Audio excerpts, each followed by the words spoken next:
근데 이게 그냥 높은 수준이 아니라 거의 네이티브 수준 원한다는 거예요. 일본어 잘 하시겠죠? 근데 아무리 잘해도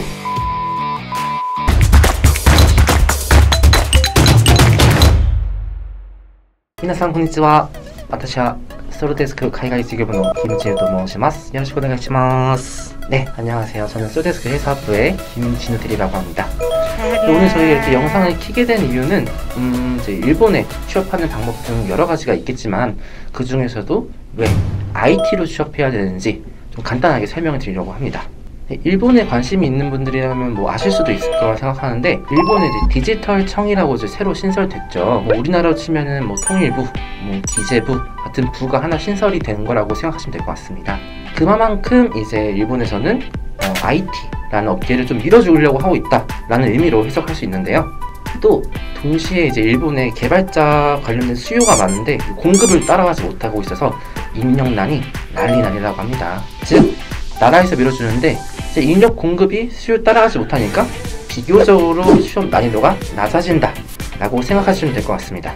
그럼 이렇게 생각할 수도 있어요. 아니 일본에 IT 업계만 있는 것도 아닌데 왜 굳이 일반적으로 종합직에 지원한다고 생각하고 얘기를 한번 해볼게요. 우선 종합직으로 근무한다고 하면은 뭐 사무직, 영업직 이런 것들이 있을 수 있겠죠. 대표적으로 당연히 일본 내에서 일을 하기 때문에 일본어에 대한 요구 수준이 굉장히 높습니다. 근데 이게 그냥 높은 수준이 아니라 거의 네이티브 수준을 원한다는 거예요. 과연 100% 괜찮을까?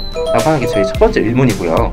두 번째로는 구인 공고의 수입니다. 여러분들이 현재 일본에 계시고 일본 대학교 3, 4학년이어가지고 일본에서 취업 활동을 하는 게 아니라면은 여러 가지 사정상 뭐 종합직은 조건이 불리할 수도 있다 라는 게 좀 현실적인 입장입니다. 그렇다면 이제 다른 선택지로는 서비스업이 있을 수 있겠죠.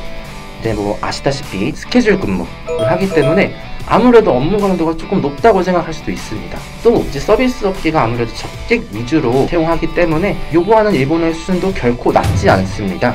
플러스 여러분들께서 한국으로 돌아올 것까지 고려한다면 아무래도 고도의 숙련된 기술을 요구하지 않는 서비스업의 경우에는 커리어를 잘 이어나갈 수 있을까에 대한 고민도 같이 하셔야 될 거예요. 그래서 결론이 뭐다? IT 취업을 해야 된다. 사실 그렇잖아요. 일본어가 뭐 6개월, 뭐 1년 이렇게 바짝 한다고 해서 실력이 팡팡팡 느는 그런 것도 아니고, 내가 일본어 실력이 어느 정도 갖춰져 있다 라고 한다면은 일본어 실력을 마음껏 활용하면서, 그리고 IT 스킬은 한 6개월, 1년 정도 공부한다면은 실력이 느는 속도가 아마 눈에 보이실 정도로 잘 빠르게 늘어나실 수 있거든요. 그래서 허들이 너무 높은 종합직이나 아니면 남들 쉴 때 일해야 되는 서비스직보다 IT 업계가 가장 적합하다라고 생각이 듭니다.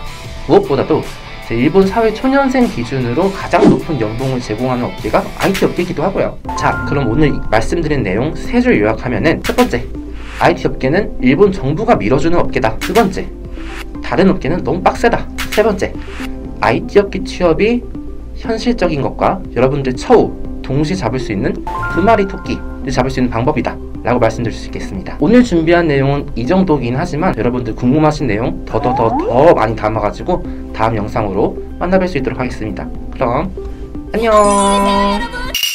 차라리 조금 더 빨리 취업해서 돈 많이 버는 게 더 이득이다. 나이로 인한 디메리트 있을 수도 있습니다. 흰머리가 나면 안 돼요. 그럼 포기하라는 말.